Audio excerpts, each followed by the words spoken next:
We have the robot's permission now. Amazing. Matt Jellison, Hey, Rob Morris. what's up, my guy? Chillin'. How are you? Dude, I'm so excited to talk to you. Yeah. Anyone who's ever listened to the show knows that I have a weird artsy love relationship with your class that I wasn't in Uh-huh. because Uh-huh. because my best friend was in it, and then my other roommate who lived in my house was in it. And so hmm Drama 2010 is my other Yep. surrogate class. You guys are my family. And I Yes. haven't talked to you, I don't think, since It's been then. a really long time. I think I was thinking about this today. I think I saw you. I went back and visited like a year later, like maybe 2011, and I went down Got it. with The Brandon. movie. Didn't you bring a And then I movie to visited again with campus the movie. with Yeah. Mug? Then Ace and I came back to with Mug in like 2014. But I think that was probably yeah, the last time I saw that you then. makes So sense. almost 10 years, bro. Yeah, that's wild. That's wild. absolutely crazy. And not only that, I feel like you're also that's why I'm so excited to talk to you. You're one of those people that for whatever reason, and I haven't dug into this because I'm not like curious like that. I don't know if it's like you're not a big social media dude. I'm not like a huge one, but I don't feel like I've tracked you. You know what I mean? There's some people you don't see for 10 years, but you're like, oh, there he is in the Oh, I know play. their There he journey. is making the movie or doing he was on that show, whatever he's got going. He got married. Right. I am Yeah. so excited because I got fucking no clue what's Yeah. going on Cool. with you, man. Yeah. It's gonna be fun. Yeah. Let me excited. start off though. Let me start off in Act 1 of the story Yep. as we do. I'll ask you my only stock question, which is where are you from, Jelly baby?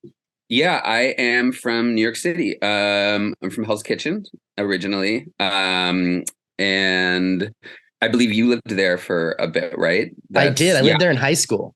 Very Yeah, cool. 9th and 37th. So like South Kitchen. Cool. Yeah, I was on 9th and 43rd.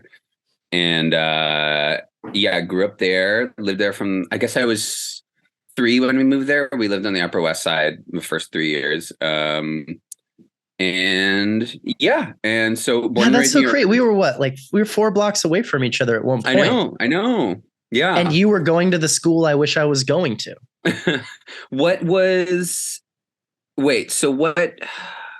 How old are you, Rob? How old are we? I'm 34. I'm 88. Okay. And so I would have graduated 06 high school. Okay, cool. Yeah, so I graduated 04. I'm 37. And you went to LaGuardia. Or not LaGuardia. Yeah, you did. Mm-hmm. I was like, I think that, or it wasn't PPS. You're a LaGuardia kid. Yeah. I remember talking to you about that. I'm a Talent Unlimited kid. Okay, cool. Yes. So that I think just really, it's hard to sell people on how telling that is about the two of us, you know? Mm-hmm. If you lived in the city and were a high schooler at the time and you went to one of those 3 schools, everyone had their opinions on the people who went to the other schools because there's only like 3 or 4. Right. And we're like, oh, wow, it's clear in quality that it's probably you auditioned for all 3 and we can tell how the fuck it shook out. Got it. I think that's clear. And yeah, then there was also Frank Sinatra became a thing too. Right. That was like I remember there was a guy on faculty at LaGuardia who was like a part-time faculty, and he worked with us on our showcase scenes. I quote showcase because it's nothing like the NCSA or the UNCSA showcase, but it's much not professional at all. But he was like helping us with that, and then he went and started the program at Sinatra or something like that. Let's talk about, I'm going to go back even further because I think it's interesting and I don't know that I know this full story. I feel like I know pieces of this. I want to talk about the family unit a little bit. What brings you to New York City generationally? Like, is that before you or were you already there?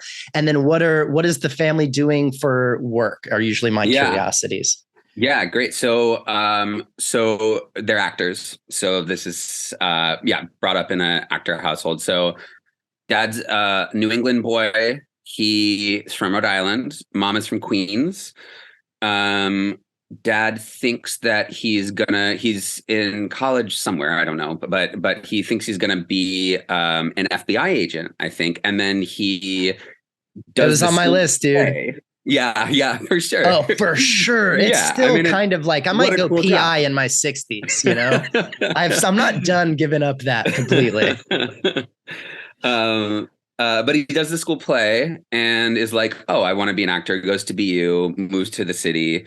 And then my mom is here already working as an actress, and they meet doing a production of Candide in DC at Arena Stage. And they're opposite each other. They're like the comic love interests. And apparently they hate each other. Like they're really not into each other, like on stage and off stage. But somehow it all comes together, and they move back, and yeah, and then they have a kid, and he's me. And How many kids?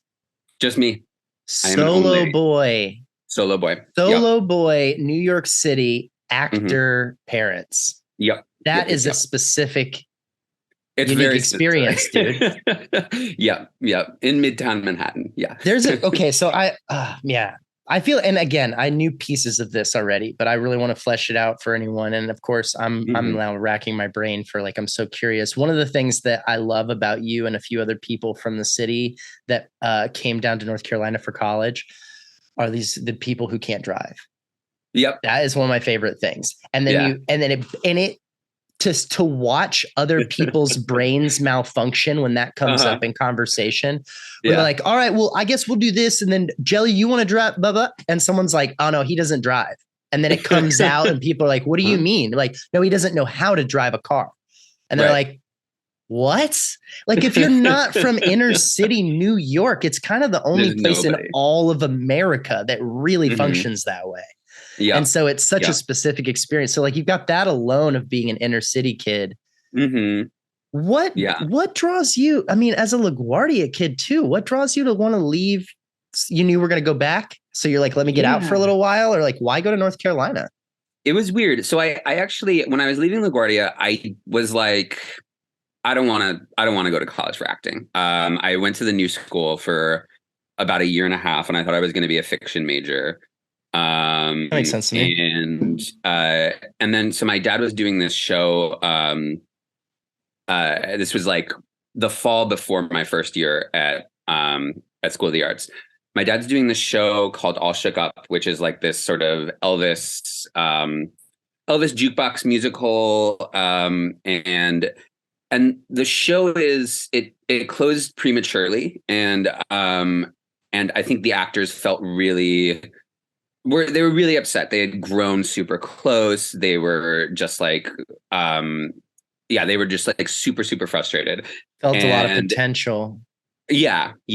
So I go to see this last show, and I'm sort of rolling my eyes about it. I'm sort of I'm like, oh no, I'm done with acting. I'm just a little bit over it and a little bit jaded and 19. And who the fuck wouldn't be, man?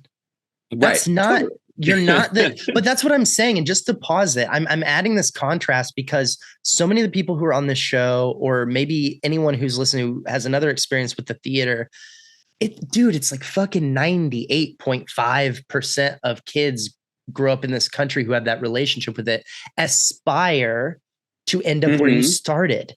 Right. In it in some way, which boom, you're born, you're fucking in it instantly. Right.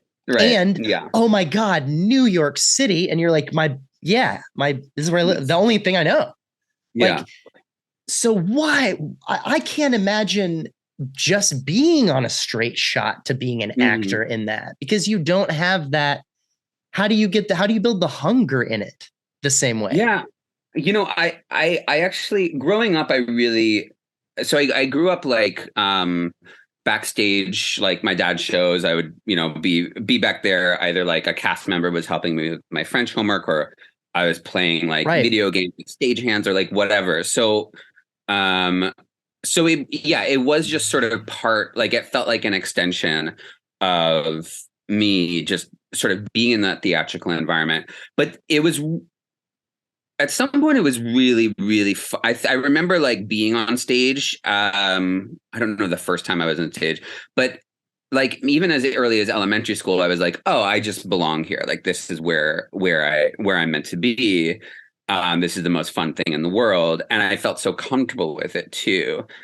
And then I think by the time the end of high school rolls around, that's when I'm just, I don't know, that's like a time where you have to rebel against everything you've ever known. And so, that was, I mean, it was a measly rebellion. I was like, I'll do fiction instead of be an actor. Like it's, it's Yeah, not a you real, didn't jump to architecture or like paleontology. Right. Yeah, totally. Yeah. So what's this all shook up moment for you? Oh, so I'm at this show. I'm sort of rolling my eyes about being at this show, but it's my dad's last performance of this show. And the end, it sort of follows Shakespeare comedies. Like at the end, there's a big wedding scene. All the women who've been dressing as men take off their hats and whatever. Everybody gets married and it's this whole thing. So, so they're having this scene and like, they're so upset that that this is their last time performing together that they just start like dropping their lines and then helping each other with their lines and then like crying and laughing. And like, this is a Broadway stage. Like it's, there's sort of like this professionalism that you always expect, but it was this just beautiful moment of people coming together, of having that ensemble feel. And it was sad, but also just like really funny. And I just fucking real. Yeah, it was real. It was very real. And everything about what I love about theater, which is about the celebration of the live moment, like it was all happening right there. And that moment I was just like, Dad, sorry, I rebelled. I didn't apologize, but Dad, like, I want to do this. What do I have to do? And he said, you have to go to conservatory if you're going to pursue this professionally. It really is as if you were on this like trajectory, and then the natural curve of adolescence just like you started to veer. And then this one night, this one show is just like a thing, course correction, right back to yeah. And it's like, man, honestly, I don't think you get through the work without some sort of perspective. Like you need to do this and then come back certainly. At some point, period. There were also, there was a lot of veering after that too. Well, sure. And we're just talking about your acting work up to the point of undergrad, which of course we know is the tip of many, many different artistic things that you've done, which we'll talk about. But just in that moment, I feel like like you said, it's it was a measly rebellion because you were, it was such like, and right back to where I was. Sure. And I really just needed to see a good play. Which is sometimes all it takes. Also really cool that you can pinpoint that moment and its significance for you, because I don't think we all can do that. I hear so many versions of that story where it's like, I don't know, at some point and you're like, no, at this point, this is what happened, which is dope. And also, honestly, I don't hear about a lot of performances that I'm sad I missed, but I fucking kind of really wish I had seen that shit, because that's my favorite part. Yeah. That's my favorite part of the theater. It's why I love stand-up comedy. I like live, actual, not Netflix. I love Netflix stand-up. I do. But like live in the room stand-up when shit gets fucked up and you're like, is someone going to get hurt? Is someone going to quit their job right now? Is it like, you're there with them really feeling a thing without feeling like you're being manipulated or forced into anything. Yeah. And that's so valuable. Yeah, I agree. So why the South? Yeah. So I had two friends who I went to, who were in my class in high school, Matteo Eckerly and Veronica Dominchik. And they were there already. They were at School of the Arts already. So, and they really loved it. I tried out, all the normal places, I guess like Purchase, Carnegie, whatever, all the places. I hadn't even visited School of the Arts. Like I just sort of tried out. I really loved the audition room. Back then, I don't know how it works right now. Back then it was Bob Bessetta and Bob Francesconi were the folks behind the table doing the audition. And like, I don't know, the energy felt right. Like there was something about their presence. It was well practiced at that point. Yeah, sure. They'd been doing it for a while. Yeah. Even though, and Francesconi obviously did not say a word the entire time, and Robert Bessida said lots of words the entire time. But there was just, I don't know, there was something in there that felt really cool. And then I got in, and I was just like, I'm gonna do this. And I don't know exactly what, it just felt right. I got this, like, for some reason I didn't get a full, like, you know how you get into college and you get those big packets, right? And so if you get an envelope, you're like, oh, I guess it's a rejection. So first there was something, I got an envelope and I was like, ah, shit, like, fuck, I'm not gonna, okay, never mind. Me too. But then it was, yeah. Oh, really? Yeah. That's well, because actually, you know what the first thing I got? It was like an envelope / it was like a postcard in it. And I was like, do they have fucking pre-written rejection postcards? Where they just go, sorry, kid, we didn't even write your fucking name on it. Like, I was ready to be upset, but it ended up being because I was originally in DMP for lighting. It ended up being Eric Rhymes, the lighting teacher, writing me a personal postcard about how he really enjoyed talking to me and like can't wait to see me in the fall and shit. And it's so funny how you do those mental gymnastics at that age of you're like, it could be anything. Yeah. And let me just go ahead and pick the worst one and try to prepare for that as quickly as possible as I melt into a puddle. Yeah. And then, oh, cool. Was Juilliard on the list? I mean, LaGuardia, Juilliard. I didn't try out for Juilliard. I don't know why I didn't try out for Juilliard. I just... Not a thought? That seems so wild to me as a city kid. I know, it's strange. I don't know. Did your parents ever be like, cool, North Carolina, nice. Did you think about fucking Juilliard, kid? We kind of put you right next to it for 30 years. I don't know if there was... I don't know if, like, maybe... because it was like actor family, I don't know if there was like some sort of in-family stigma about Juilliard. I'm not exactly sure. I also don't want to talk shit about Juilliard. Like, I know so many amazing, and that's not my intention at all. Amazing, yeah. But I think there was some reason where maybe they looked down on it a tiny bit. I could be wrong, but I don't know. Either way, you end up in North Carolina. I ended up in North Carolina, yeah. And what was that culture shock like, city kid? It was crazy. I mean, I got off the plane and I was like, what the fuck am I going to do here? Like, how am I, like, this is nuts. Like take me on a plane back. Like, right away, I was just like, what? I was totally shocked just by I'm just used to walking out my door and everything being in your face all at once. And so, like, something that wasn't that was sort of like, I don't know how I'm going to even fill my time. Quickly that changed. Quickly I met. How long does that last, do you think? That lasts, I mean, it lasts like 24 to 48 hours, really. It's okay. Like, yeah, it's a pretty quick shift. The third or fourth day, you've met some people, you've moved in, you've been to the calf a couple times. Yeah. Yep. What's up at this point? Like, what is your mindset now? I'm like, okay, now I guess I'm adjusting to being in what feels like the woods.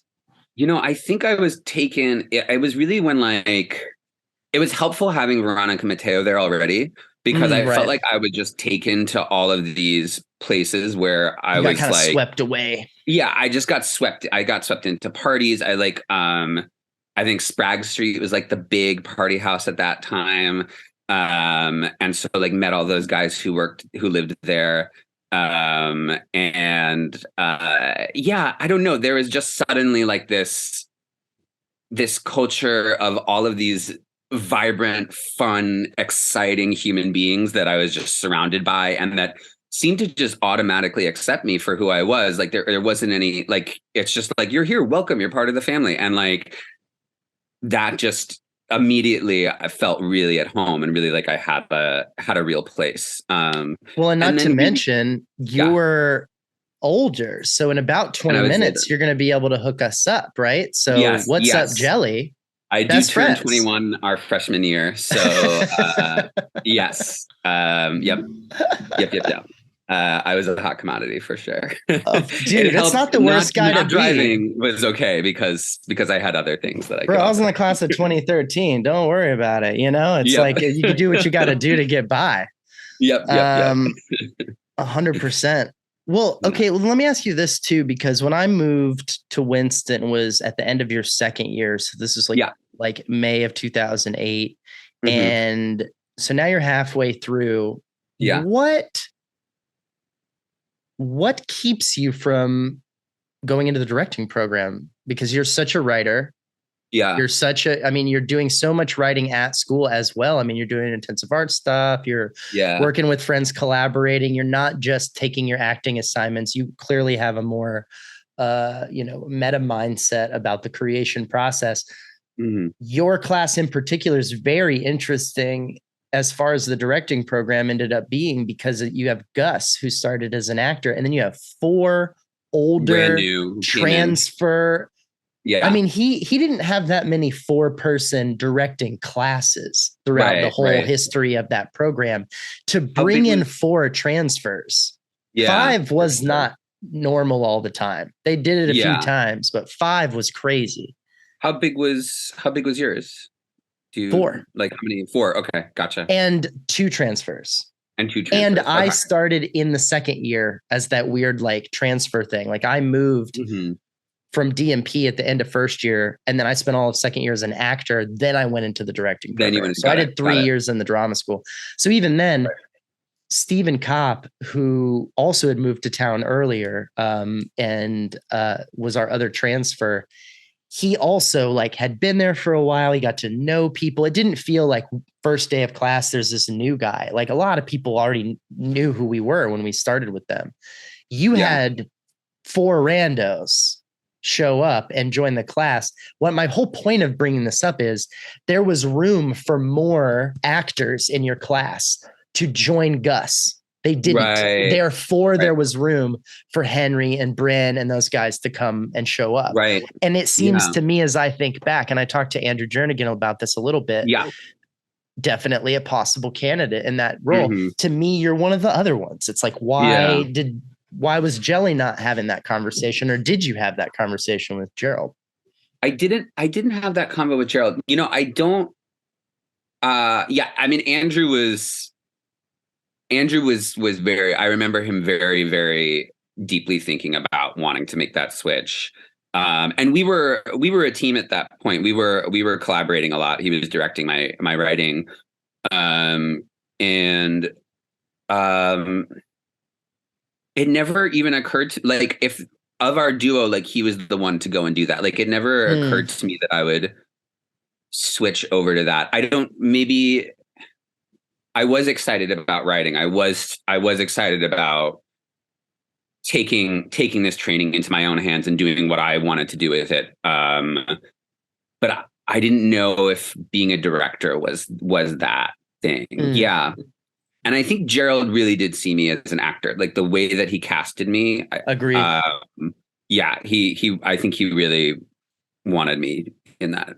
And both of you tremendous strengths as actors. I mean, I really, really enjoyed seeing you guys at school, but at the same time, it does feel sometimes like, I mean, Dave Brown, another person who was writing and directing his own stuff at school, but then you also see him on stage. He's so fucking magnetic that you're like, you can't fight this guy being on stage. And I felt the same way about you, but I don't feel like far from every actor do you go, oh yeah, maybe directing. A lot of them, it's just like, no, they're actors. That's what the fuck they do. For sure. I love Alex Heffler to death. Mm-hmm. But in directing him, he's such a brilliant actor in my experience. This is fucking a million years ago, because he's so over there doing his fucking thing in here. Right. He is an actor, like exactly 100%, and he's doing the right thing. But that's why I kind of posed that to you. So it's interesting that you see yourself very much in that lane. So when you leave school, what's the trajectory as far as your own work versus like trying to be on, TV and shit like that, like everybody else? Yeah. Own work really takes charge. I was I should have been more prepared for how hard the real world was going to be, because I saw it first. I was in the front row seat of seeing my dad struggle through all of this stuff, and he's had a really wonderful career, but acting's hard. It's a really, really hard career. And hard how? When you say you wish you had been more prepared? Well, so I guess I should have just been more mentally prepared about understanding auditions and rejection and that whole just that whole part of it. I mean, I don't know. Like, no, not really. Like everybody's journey is their own. But I had seen my dad think that he was about to get something, and then something happened, and him be brokenhearted because of it. Like, I had witnessed that growing up, and so I sort of knew a little bit about the ins and outs of how this worked just from witnessing it. Yeah. But I wasn't mentally prepared for how difficult that was going to be for me. Like emotionally? Emotionally, yeah. I wasn't. So how did that affect you?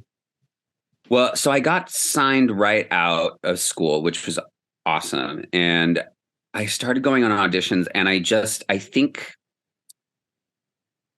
auditioning is not my talent. Like, I am someone who takes time. I am someone who like barrels through things, and has to make a ton of mistakes before he sort of figures out what it is that I'm bringing into the room. I need a rehearsal process. And so having those, getting sides the night before, I would doubt myself. I would doubt any choices. And I would walk in, and I sort of even resented it. I resented the whole situation. I resented having to show myself to these strangers and have them judge me. There was the whole dynamic of it. I just kind of felt I had bad feelings around the whole dynamic around it. And it felt like, I don't know, there are elements of it that frustrate me to this day. Preparing for an audition is work. That's not work that anybody's getting paid for. There's something about that's that rubs me the wrong way.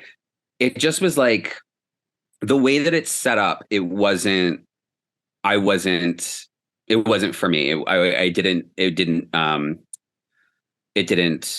It just didn't work. But what that makes me think of in contrast is, and I don't know anything about this, so I'm going to sound like a real fucking jackass as I try to relate it to something else. But this is what it makes me think of, because I built it up as a fantasy in my head. The way they would talk about doing theater in Moscow, the way that they would cast these ensembles at these rep theaters, as you're here, this is your job. You're gonna get kind of like at school. It's like once you're in, and we've said yay, you don't have to spend every 20 fucking days begging people again. And not only that, we're not going to make you learn the play in 3 weeks. You get a year. Yeah. You're going to work on it every day, slow and marinate, and come back and be like, man, remember that show we talked about 2 months ago? Let's try that again. And I think that while that is obviously very indulgent, I think it's maybe the best word you could possibly use for it, because it is artistically indulgent. We're saying, man, we're going to pay you to come in every day, and in 6 months, you have nothing to show for it. We're like, give us what you got. And they're like, Jesus, it's only been 6 months. No other job is and it's funded by the government. So it's dude, what a pipe dream. But it is a model that I think for us, especially as American artists, we hear that and we're like, fuck, it sounds like a goddamn dream of because you're spending your time exactly like what you said, practicing, executing, and honing the skill set that you were passionate about in the first place, which is creation, which is the acting of it. Yeah. And the audition is a different skill set. It is a different thing. And God bless you if you enjoy doing that. Man, if you enjoy doing that, you're going to be a great actor eventually. Yeah. If you really love to audition, that's your favorite part of the thing. I haven't met this person yet that I'm describing, but I imagine they have to be out there just statistically. Good luck. But it really is. So, and you know what, dude, honestly, I feel like you and I have a very similar, and maybe we're just talking a little bit more about 24-year-old Matt, but similar attitude of why I totally bailed on acting altogether, man, because I saw that trajectory and was like, I don't want to beg all the time. I'm good. Let me convince like 10 people that I'm good, and then just keep giving me a job. Yeah. Yeah. I think that's a great model. I mean, right. Like, I mean, it gets exhausting to like go up for like bro number 5, like every, or whatever. Like, it's just like I have other stuff to offer. My thing is always Colgate. I'm always like, I don't want to sell Colgate to people. Yeah, I don't care. Use whatever you want. I'm not going to be like, ding. Yeah, for sure. Yeah. Yeah. Well, and I think that some people maybe let that kick them around.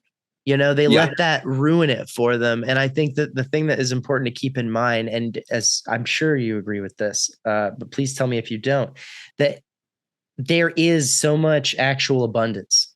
It is bigger than that. You don't want to do the fucking Colgate? Don't. Like, you can still be an artist. You can still be an actor. And it may be a little more specifically difficult to make your living doing it. Yeah. But you don't have to be like, well, if this is what it is, I'm going to go be a paleontologist. Right. No, and I think the first years out of school were me transitioning, were me trying to sort of figure that out. Like, who is Matthew as an artist? It's not this. Like, this isn't it. Whatever this is. And I guess the thing that I was so fortunate about was that, so I had done all this writing, intensive arts, other projects. Had this collaboration going with East Jernigan. Like I was you wrote a thing that got a bunch of people thrown in jail. She wrote a thing that got a bunch of Joe with Joe Flanders. I was there.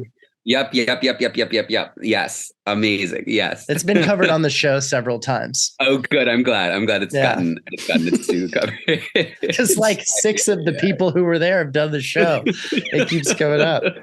Matt wrote it, everybody. It was Matt's fault. Matthew Jellison is the reason all those people went to jail. It's true.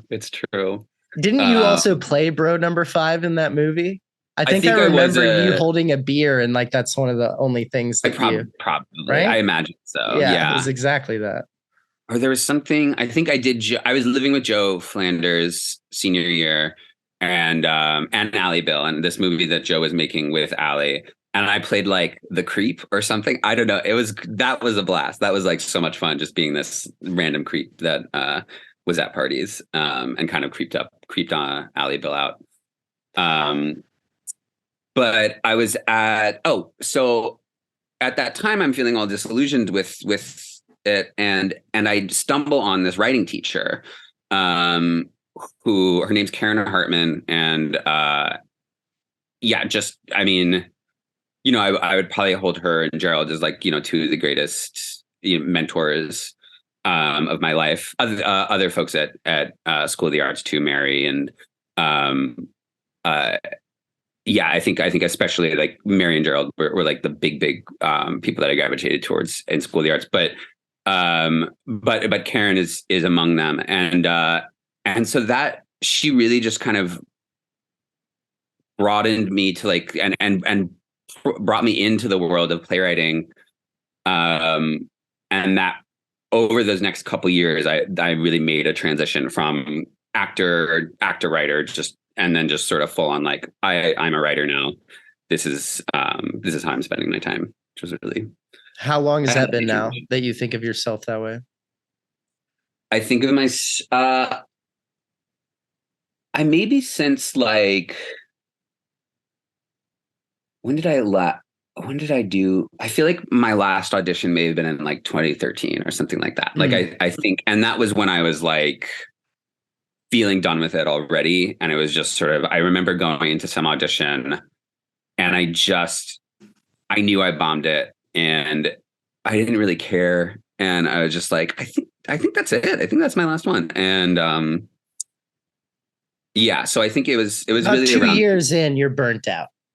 2 years in, I'm burnt out. I also had this great, I was able to get the Keenan playwriting fellowship. So I was also getting like all of these really just like cool things that were sort of like, this is the road, this is the path you're going to take. So burnt out of the acting thing, but really inspired and excited about the writing thing. So let's talk 2013 forward then. So what, and that's around the last time that I saw you. So what do you feel like in the last decade or so?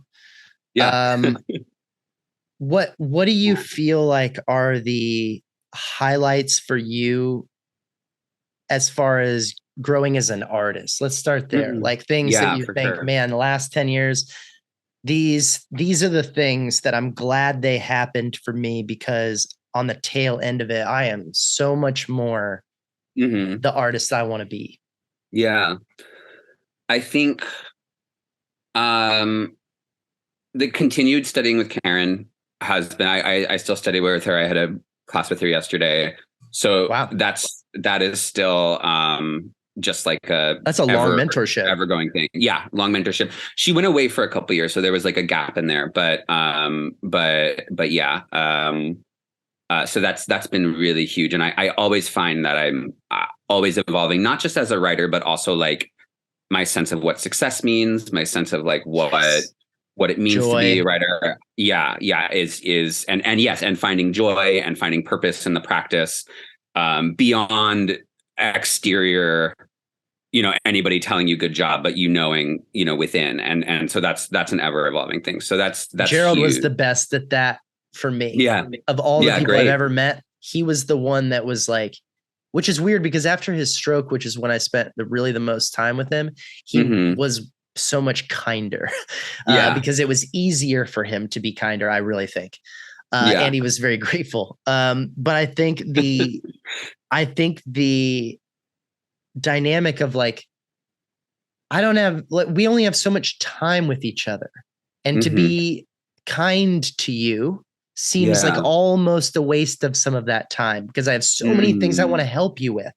If you need to be like, if you need this, I'll give you one real quick, but look at all this shit we can fix, and that'll make it better. And that should make you feel good.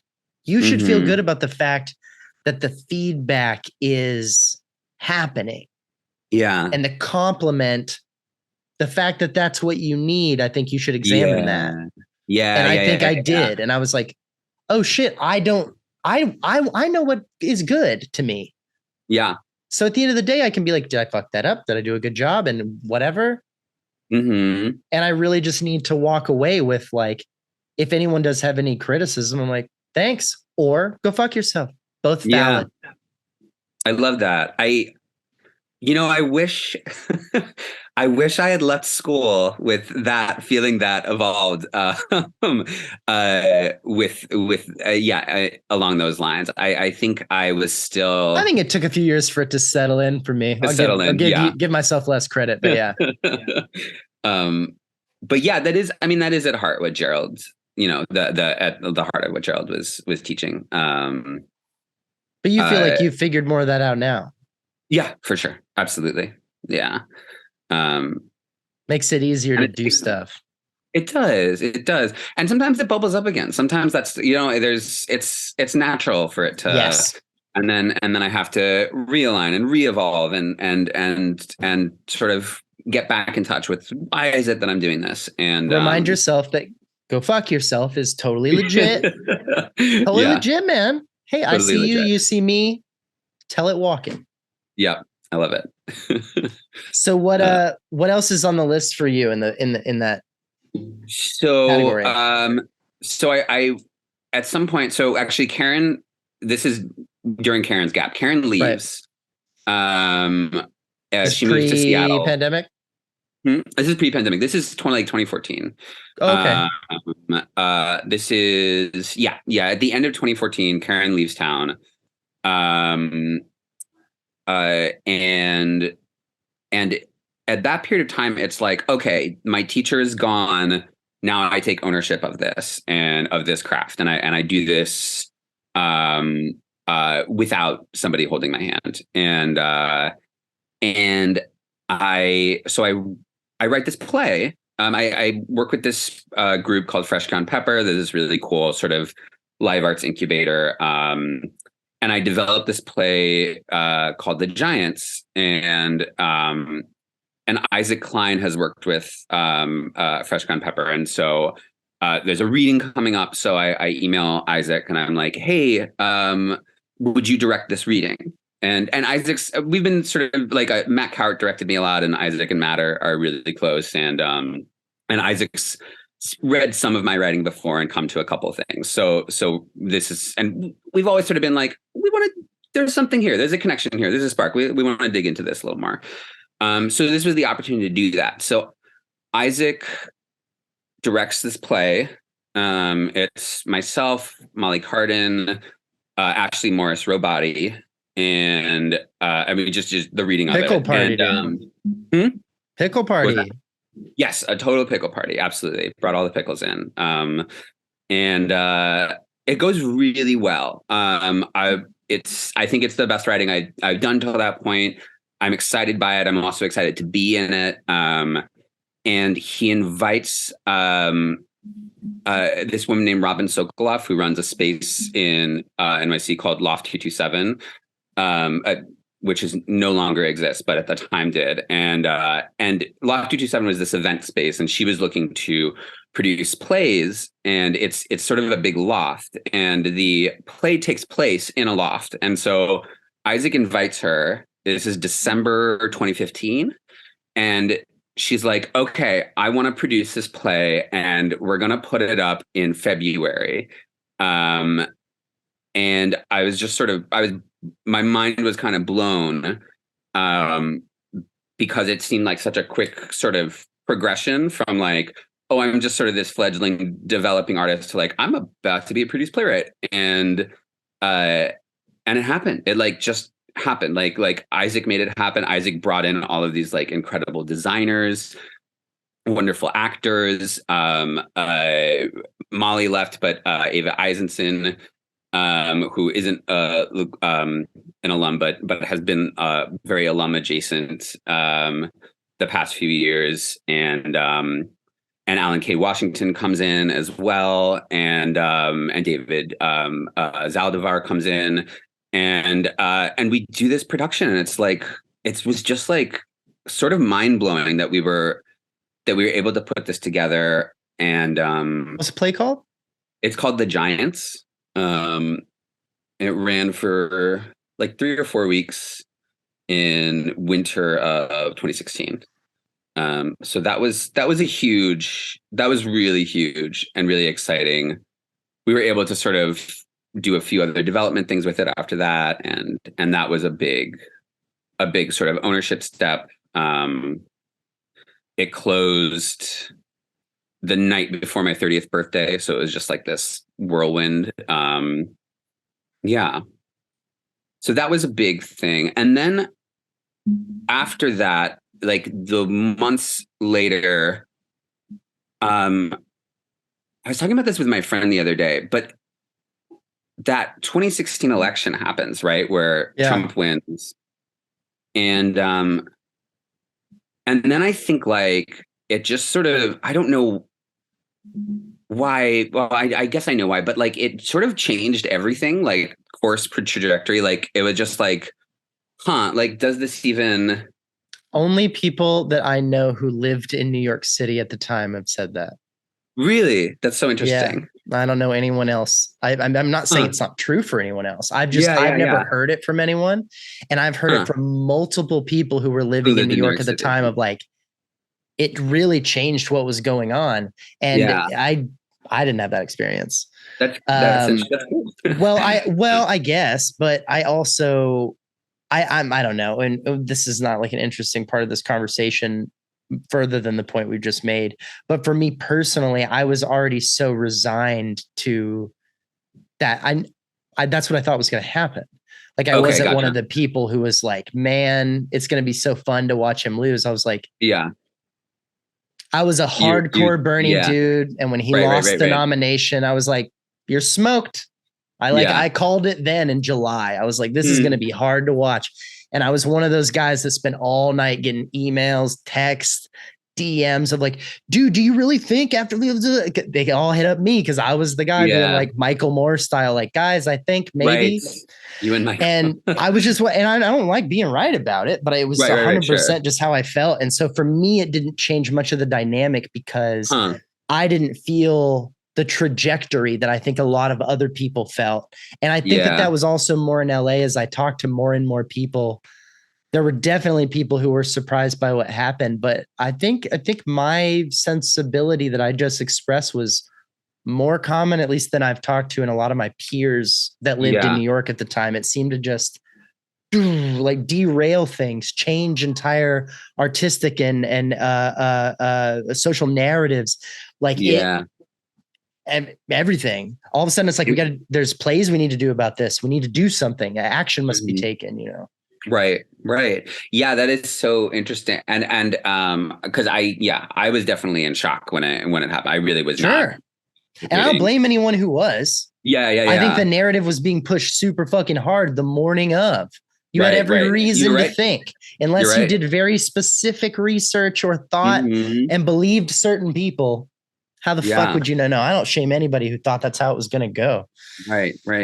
It's never been so solidly predicted for one person in all of history. I know. Ever. I think they thought she was going to Ronald Reagan this shit. And right. Totally. Yeah. I guess it's interesting you bring in that thing about New York because, I grew up, I was a sophomore in high school when 9/11 happened. Right. I remember that morning very, very well. And then I remember the morning after those are the two New York moments where like something was different in the air. And like, so it's just like, it felt like 9/11 again. It was like, it felt really, really shocking. And, So, but it changed a lot of narratives for me. And suddenly like trying to write a play and reach out to theaters and get my friends together and do this Kickstarter for this idea I had or whatever. Like suddenly that felt less important to me. Like a hierarchy of needs situation. You're like, we don't have time for this anymore because this shit just fell apart. Yeah, totally.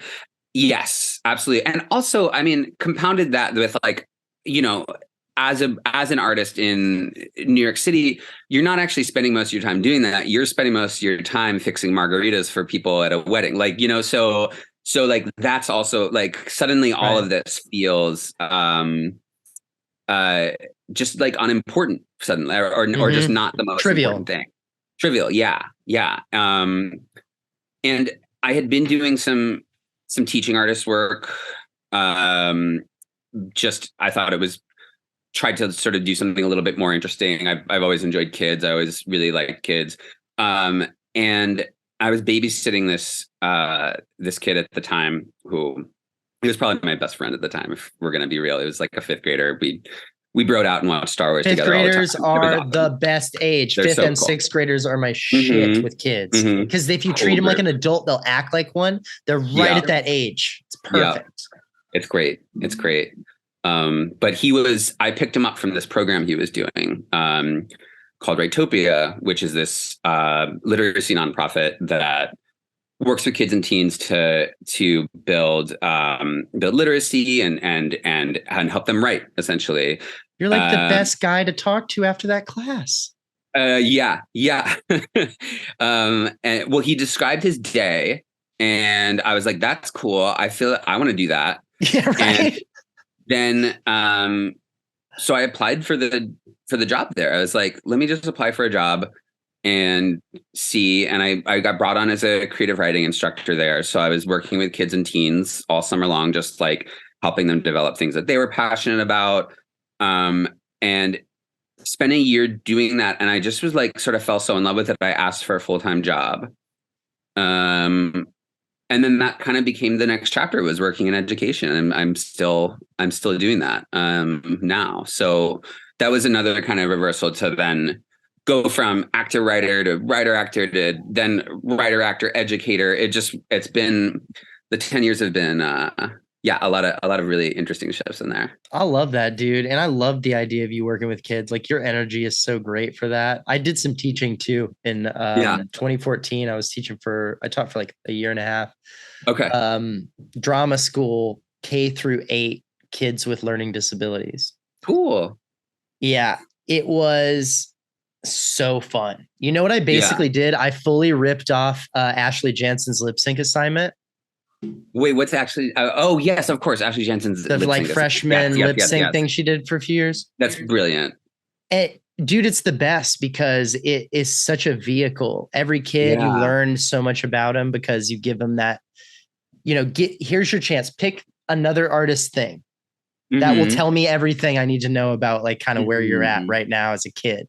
Because you're, if you need to like lip sync that Carrie Underwood song and like you're in the rain screaming and I'm like, okay, got it. And then the next kid's like, I like that the REM End of the World song is fast. I'm like different kid. That's cool. It's so fun, dude. Those are the things that honestly I wish was a little bit more, even in a conservatory environment. I wish when we were young in our like late teens, early 20s, there were more things that weren't church based, because there's what I'm about to say. It happens a lot in church communities.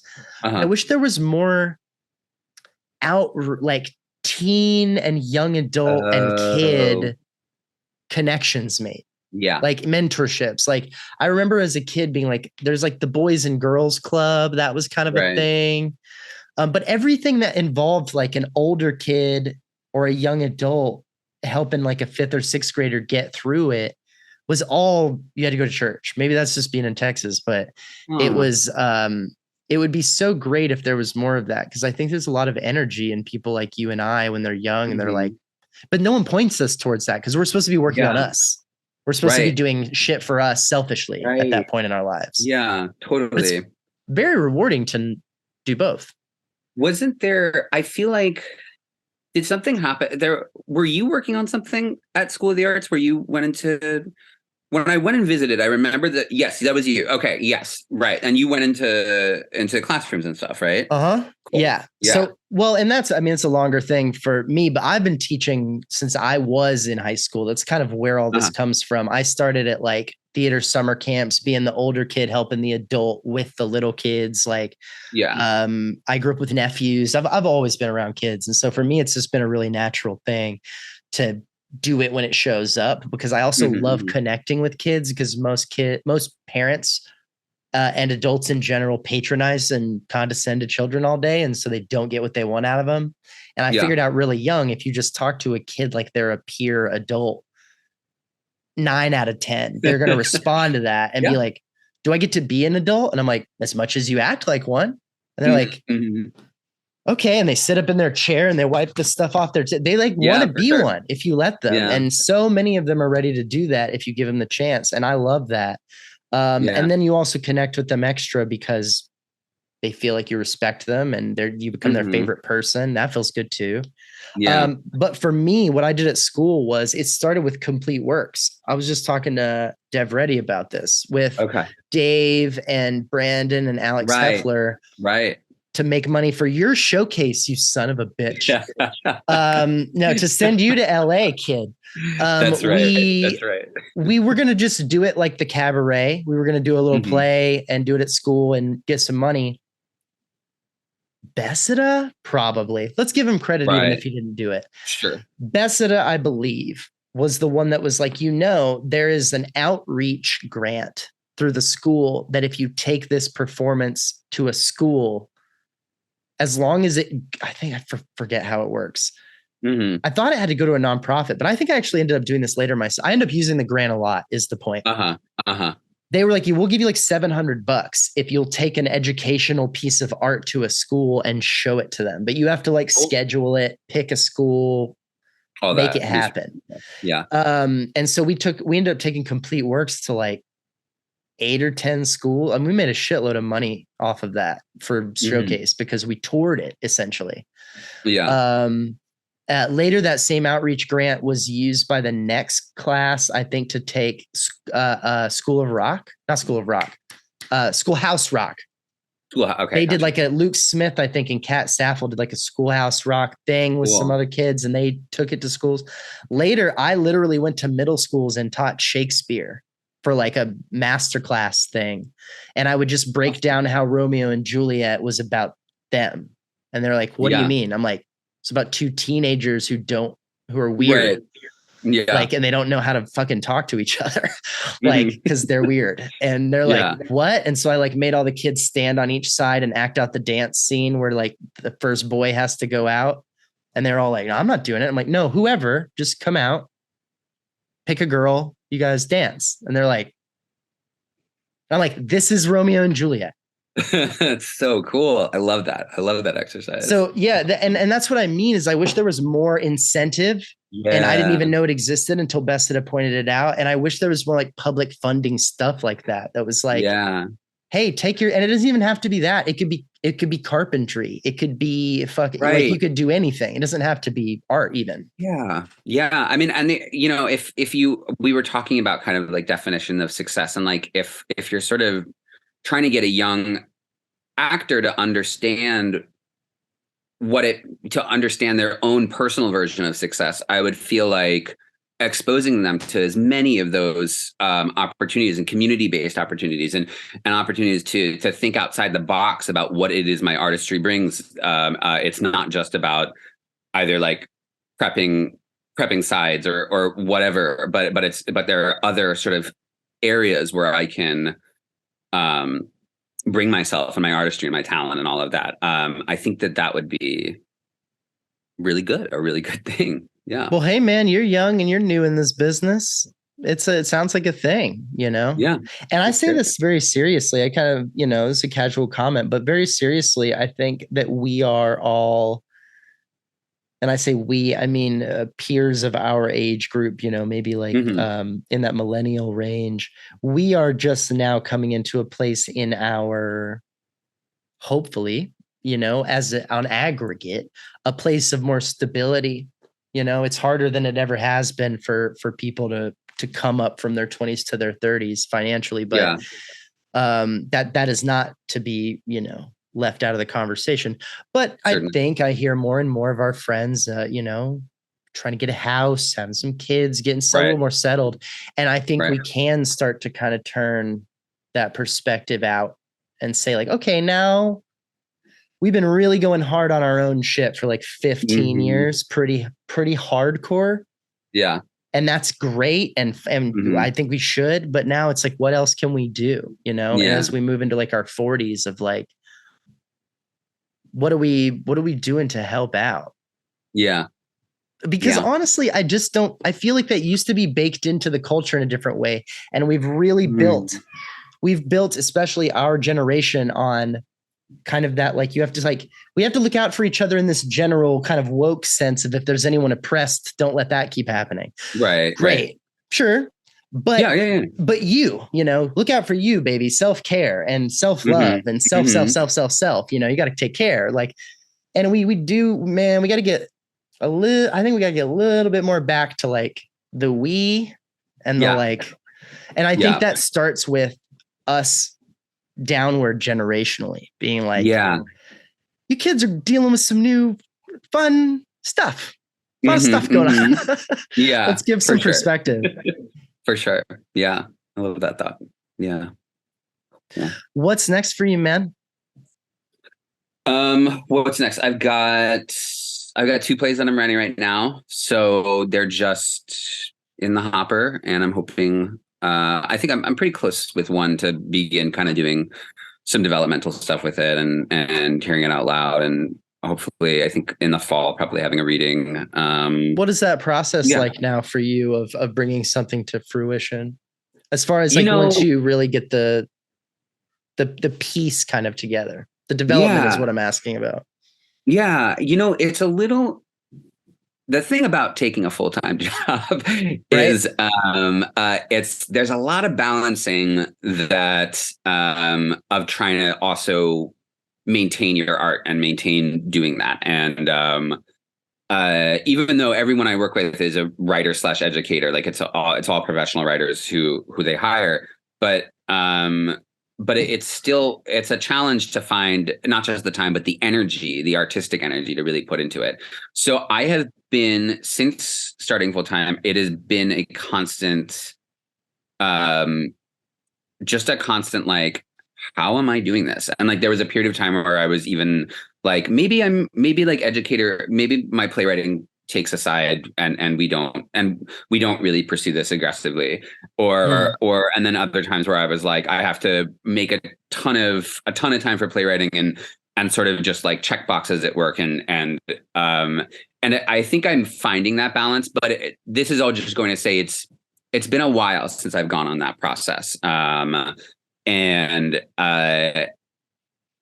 it's worked before is because there's such an amazing network of School of the Arts folks who I adore and I think are just the most like talented, skilled people ever, that I'd call a bunch of friends and we'd hang out and I would hear it read, and then I'd find a space and get them to do it, and like that's just sort of been the trajectory. So I'm hoping that I can bring that back there.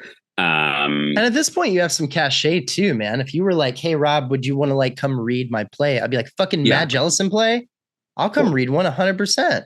Like, that's not even like, well, I mean, we all make stuff, but like, you didn't start doing this last week. This is not something, and it's not your first, it's not your first one out the gate. Whether you're an established name in any particular field is less important to me personally than whether or not I'm familiar with how much work you put into it and where your brain's at. I've seen your work. I've watched your plays. I've been in stuff that you've written, and it's, to me, immediate. And I can't imagine how these people feel who live down the street from you in New York City, who get the opportunity to be like, the new one's done. Like, that's how I would feel, bro. Yeah. I would get all fucking jazzed up. Not only is the new one done, but I might get a shot at this one. Cause it's not like every play you write's got fucking 36 characters. You're like a kitchen table kind of writer. Last time I remember, right? You're like a 3, 4, 5 character guy. Often do. One of the things I'm doing right now is a two-hander, but But then I do have a big boy with a large cast. I would love fascinated to engage with that, because most of the stuff I've seen with you is in that like conversational stuff, which I love. But I would love to see a play that you came up with like 15, all your different personalities. I only get to see 2 or 3 at a time, I guess. Yeah. I'm excited about that one too. I think that'll be really fun to have a big community of cool people just involved. I'm really jazzed about that again. Well, the next time that you've got one of these pickle parties put together and it's going up, or it's something people can see, if it's, please let me know. And if we can't manage to schedule getting you on to talk about it, at the very least, we'll push it out. I would love that. Thank you. I appreciate that. 100%. Thanks, Matthew, so much. I cannot thank you enough from the bottom of my heart. It's so fun to catch up with you. Yeah, I know. Thank you for asking me. This is great. Yeah. Awesome. And we'll have you back soon. Awesome. I love your shirt, by the way. He's wearing an Outcast shirt. I don't know if anyone... Oh yeah, if you can't see it. Well, and here, I'll tell you why when we cut, but this is my new favorite shirt. Very cool.